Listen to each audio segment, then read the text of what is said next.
সকল দর্শক বন্ধুকে জানাই আমার অন্তরস্থল থেকে সশ্রদ্ধ প্রণাম। আমার ভুল ত্রুটি হলে আপনারা ক্ষমা সুন্দর দৃষ্টিতে দেখবেন। আজকে আমি যে পালাটা পড়ব, গতকালে আমি যে পালাটা পড়েছি সেটা হলো শ্রীরামচন্দ্র কর্তৃক হরধনু ভঙ্গ ও শ্রীরামচন্দ্র লক্ষণ ভরত শত্রুঘ্নের বিবাহ ও পরশুরামের পর স্বর শ্রীরামে প্রাপ্ত হন বিবরণ। এটা আমি গতকাল পড়েছি। আজকে আমি যে পালাটা পড়ব এটা হলো কৃত্তিবাসী রামায়ণ অযোধ্যাকাণ্ড। শ্রীরামচন্দ্রের রাজা হইবার প্রস্তাব। রামচন্দ্রের জন্ম হয়ে গেল, বিয়ে হয়ে গেল, এবার রাজা হওয়ার জন্য রামচন্দ্রকে বলা হবে। দ্বিতীয় অযোধ্যাকাণ্ড শোনু সর্বজন, কৈকেয়ীর বাক্যে রাম যাইবে বন। এবার দ্বিতীয় অযোধ্যাকাণ্ড শুরু হলো। বৃদ্ধ রাজা দশরথ শিরে শুভ্র কেশ, আসন বসন শুভ্র শুভ্র সর্ববেশ। রাজত্ব করেন রাজা বসি সিংহাসনে, আইল সকল রাজা রাজসম্ভাষণে। দশরথ রাজা বৃদ্ধ হয়েছেন, তার শুভ্র মানে সাদা সাদা কেশ, সাদা বসন পরে আছেন। আর রামের ওই বিবাহ নিমন্ত্রণে সব রাজারা এসেছেন। রাজা দশরথ রাজাকে সম্ভাষণ করতে এসেছেন। হস্তি ঘোড়া নানা রত্ন নানায়া ভূরণ, বিবাহ যৌতুক রামে দেন রাজগণ। যৌতুক দিচ্ছে রামকে বিয়ের জন্যে। সব রাজারা এসেছেন, ঘোড়া হাতি আভরণ রত্ন নানা কিছু দিচ্ছে। নমস্কার করি বলে জোর করি মহারাজ দশরথ তুমি লোকনাথ, মানে লোকের নাথ, তাই বলেছেন। এক নিবেদন করি শুনুনি পবর, শ্রীরামের রাজা কর সর্বগুণাকর। ছেলের তো বিয়ে হলো, এবার শ্রীরামচন্দ্রকে রাজা করুন, সব গুণে তিনি গুণ। সে কথা সব রাজারা যারা এসেছেন আমন্ত্রণে তারা বলছেন। বালকু শ্রীরাম চুলে পঞ্চজুটি ধরে, মরিচ রাক্ষস পলাই লুজারু ডরে। মাথায় পঞ্চজুটি ধরে আর বালক সে ছোট্ট, হ্যাঁ, যে যার ভয় নাকি মারিচ রাক্ষস সব পালিয়েছে। রামচন্দ্র ছোট কেন বলো তো? দশরথ রাজা অনেক হাজার বছর বাদে দশরথ রাজার ওই পুত্র সন্তান হয়েছে যজ্ঞ করে। তা তো তোমাদের এর আগে আমি সবটাই পড়ে শুনিয়েছি, আমি এখানে বলে সেটা বড় করছি না, সেই পালাগুলো তোমরা দেখে নিও। অশ্বমেধ যজ্ঞ করে তবে রামচন্দ্রকে পেয়েছে। রামতুল্য বীরার নাহিতি ভুবনে, রাম রাজা হইলে আনন্দ সর্বজনে। অন্তরে আনন্দ রাজা শুনিয়া বচন, বাক্য চলে সবার বুঝিল রাজা মন। রাজা সে কথা শুনে রাজা রামকে রাজা করার কথা বলছে সবাই, রাজা তো খুব আনন্দ পেয়েছেন, কিন্তু সবার মন বোঝার জন্যে ছলে মানে মজা করছেন। শ্রীরাম হইলে রাজা সবার সন্তোষ, বৃদ্ধকালে আমি করি লাম কি বা দোষ। শ্রীরামচন্দ্র রাজা হলে তোমরা সবাই সন্তুষ্ট, কিন্তু এই বৃদ্ধকালে আমি কি করেছি? হ্যাঁ, আমি কি দোষ করলাম? পুত্রবত পালির পূজা করি দুষ্টের দণ্ড, কোন দোষে আমার ঘুচাও রাজ দণ্ড। আমি পুত্রের সমান সবাইকে পালন করেছি, দুষ্টুকে দণ্ড দিয়েছি, তো কোন দোষে তোমরা আমার রাজদণ্ড ঘুচাচ্ছ? আনন্দিত অন্তরে বাইরে উষ্ণ কাঁপে, মানে এরকম করতে করতে বলছেন উনি, তা বাইরে ঠোঁটটা কাঁপছে। আনন্দিত অন্তরে বাহিরে উষ্ণ চাপে, ভূপতির কোপ দেখি সর্বরাজা কাঁপে। ভূপতি রাজা মানে দশরথ রাজা রাগ করেছে ভেবে সব রাজারা কিন্তু খুব ভয় পেলেন। সবারই সবই দেখি দশরথ কয়, পরিহাস করিলাম না করিও ভয়। সবাইকে ভয় পেতে দেখে বলছে, আমি মজা করেছি, তোমরা ভয় পেও না। বশিষ্ঠের ডাকিয়া আনি কুল পুরোহিত, রামে রাজা কর সবে হয়ে হরুষি। আমি তাইলে আমাদের কুলপুরোহিতকে ডেকে নিয়ে আসি, বৈশিষ্ট্য মহাশয়কে, তো তোমরা রামকে রাজা করো। আমরা সবাই আনন্দিত। ভূপতির অনুজ্ঞা পাইয়া সর্বজন করিল সকলে তার চরণ বন্ধন। সবাই আশ্বাস পেয়ে তাড়াতাড়ি করে দশরথ রাজার সবাই পা ধরে প্রণাম করলেন।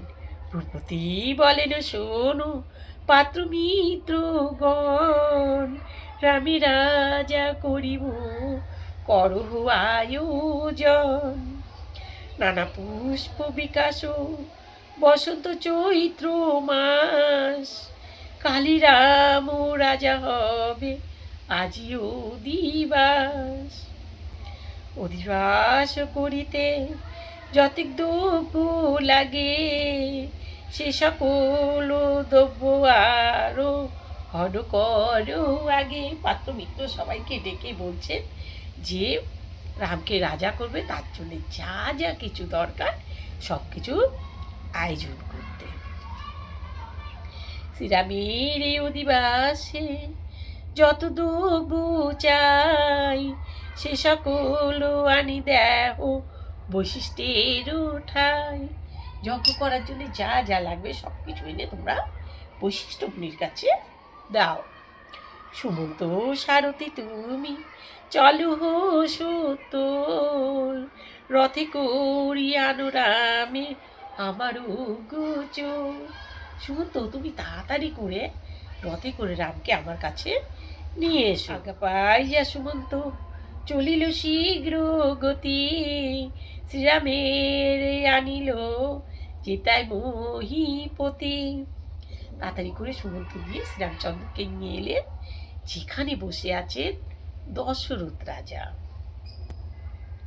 কত দূরে রথ হইতে নামিলেন রাম, পিতার চরণ পড়ি করিল প্রণাম। আশীর্বাদ করিলেন রাজা শ্রীরামেরে, সিংহাসনে বসাইলা হরিষ অন্তরে। শ্রীরামচন্দ্র কত দূরে রথটা থামিয়ে এলেন, এসে প্রণাম করলেন বাবাকে, আর সে শ্রীরামচন্দ্রকে আশীর্বাদ করলেন দশরথ রাজা। পিতা পুত্রে বসিলেন সিংহাসন পরে, পাত্র মিত্র সকলে বেষ্টিত নিপ পরে। শ্রীরামচন্দ্রকে পাশে বসিয়ে দশরথ রাজা বসলেন, আর পাত্র মিত্র চার ধার দিয়ে বসলেন। নকত বেষ্টিত যেন পূর্ণ সংশোধন, সেই মতো শোভিত হইল রঘুবর। যেমন চন্দ্রের চার ধারে তারারা রয়েছে বেষ্টিত করে, যেন সেই রকম মাঝখানে চন্দ্র বসে আছে আর চার ধারে সবাই বসে আছে। রঘুবরকে এইভাবে সবাই ঘিরে ধরলেন। পুত্রের এই শিখানো বিদ্যা স্বভাবিদ্যমান, রাজনীতি ধর্ম আরো বিবিধ বিধান। সমাজে সব রাজাদের মধ্যে সমাজে রামচন্দ্রকে তখন রাজনীতি শেখাচ্ছেন। কিন্তু ছোট ও তো শেখেনি এখনো, সেটা শেখাচ্ছেন। প্রথম রানীর তুমি প্রথম নন্দন, ভূপতি হইয়া করো রাজারও পালন। লোকের আদেশ তুমি শুনো যতনে, তোমারও মহিমা যেন সর্বতে পাখানে।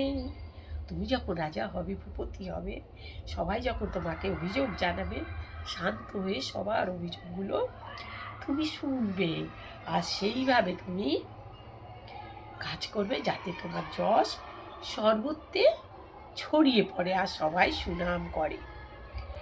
রাজনীতি ধর্ম তুমি শিখো সাবধানে, যাহাতে মহিমা যশ বাড়ে দিনে দিনে। রাজনীতি সব তুমি যত্ন করে শিখো, যাতে তোমার যশ বাড়ে দিনে দিনে।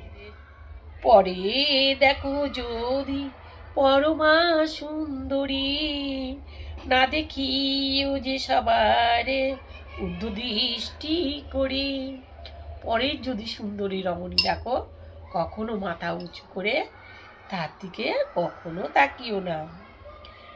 রাজা যদি পরদারও করে ব্যবহার, আপনি সে মজে পাবে মজায় সংসার। রাজা হয়ে যদি পরের দ্বার মানে অন্য নারীদের কাছে যায়, তাহলে সে পুরো সংসারকে মজিয়ে দেয়। পরহিংসা পরপীড়া না করিও মনে, কভু না করিও রাম লোভ পর ধনে। পরে হিংসা কখনো করো না, লোভ করো না কখনো পরের ধনে। এগুলো সব রাজা রামচন্দ্রকে শেখাচ্ছেন, আর রামচন্দ্রকে শেখানো মানে আমাদের শেখাচ্ছেন। স্মরণ হইলে শত্রু কর পরিত্রাণ, অপরাধ বিনা কারো না লইও প্রাণ। যদি দেখো সে খুব শত্রু খুব ক্ষতি করছে, অবশ্যই তাকে পরিত্রাণ করো, কিন্তু বিনা দোষে কারো কিন্তু প্রাণ তুমি নেবে না।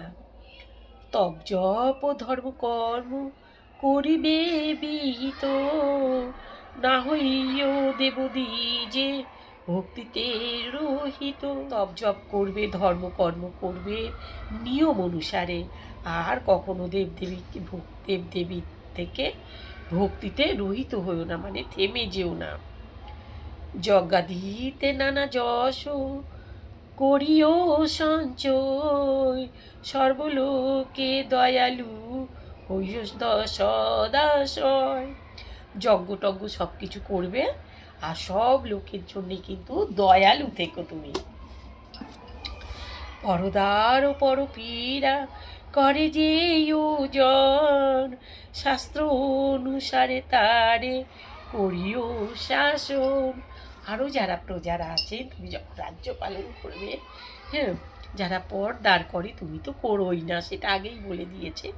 যারা করে সেটা শাস্ত্র অনুসারে তাদের কিন্তু শাসন করো। অপরাধ মতো দণ্ড করো সাবধানে, দোষ নাহি রাজার যে শাস্ত্রের বিধানে। অপরাধ মতো তুমি দণ্ড দিও, রাজার এতে কিন্তু কোনো শাস্ত্রের বিধানে দোষ নেই। দুঃখিত অনাথ রাম যদি কেহ হয়, তাহারে পালিলে পুণ্য সর্বশাস্ত্র কয়। কেউ যদি দুঃখী থাকে, তাকে পালন করো, তাতে কিন্তু পুণ্য লাভ হয়। সব শাস্ত্র কিন্তু একথা বলে। দেবগুরু ব্রাহ্মণে তুষীয় ভক্তি মনে, দেখো সর্বলোকে যেন দুঃখ নাহি জানে। দেবতা, গুরু, ব্রাহ্মণ, ওদের কিন্তু ভক্তি ভরে তুষ্ট করো, আর দেখো কেউ যেন দুঃখ না পায়।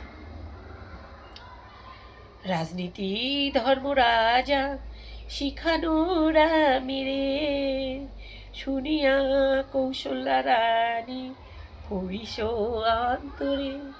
রামকে যখন রাজনীতি শেখাচ্ছেন আর কৌশলা দেবী দোকানে বসে আছেন, খুব আনন্দ পাচ্ছেন ছেলেকে শেখাচ্ছে বলে, ছেলের খুশিতে। রামের কল্যাণে রানী করে না না দান, স্বর্ণরূপ অন্নবস্ত্র সহস্র প্রমাণ। মুনি ব্রহ্মচারী যত ভাট বিপ্রগণ, সবাকারে দেন রানী নানাবিধি ধন। রানী তাতে আনন্দ পেয়ে সবাইকে দান ধ্যান করছে। যত যত লোক আছে যত যত স্থানে, সবারে আনিয়া রানী তোষে নানা ধনে। আইলো যতেক লোক রাজবিদ মানে, রামচন্দ্র রাজা হবে শুনি ভাগ্য মানে।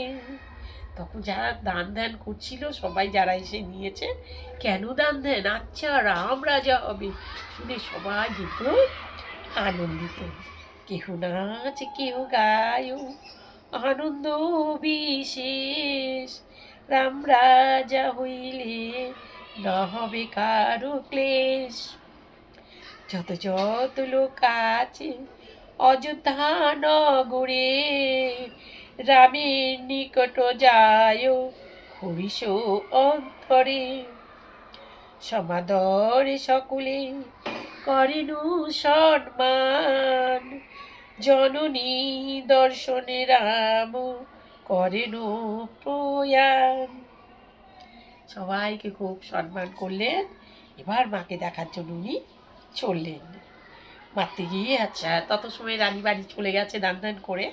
এবার মাকে দেখার জন্য রামচন্দ্র মায়ের ঘরে গেলেন। মাকে গিয়ে উপস্থিত মনে কৌতূহলী, অযোধ্যা কাণ্ডেতে গান প্রথম শিকলি। অযোধ্যা কাণ্ডে এই প্রথম পালাটা এখানে শেষ হলো। বন্ধুরা, রামায়ণটা আমি পড়ছি, আমি যেমন করেই পড়ি, জানি তোমাদের কাছে ভালো লাগছে খারাপ লাগছে অবশ্যই লিখে জানিও, আর অবশ্যই লাইক শেয়ার কমেন্ট করে দিও। যাই হোক, আজকে পালাটা আমি এখানে শেষ করছি। ততটা তোমরা আমরা সকলে ভালো থাকি, সুস্থ থাকি। নমস্কার।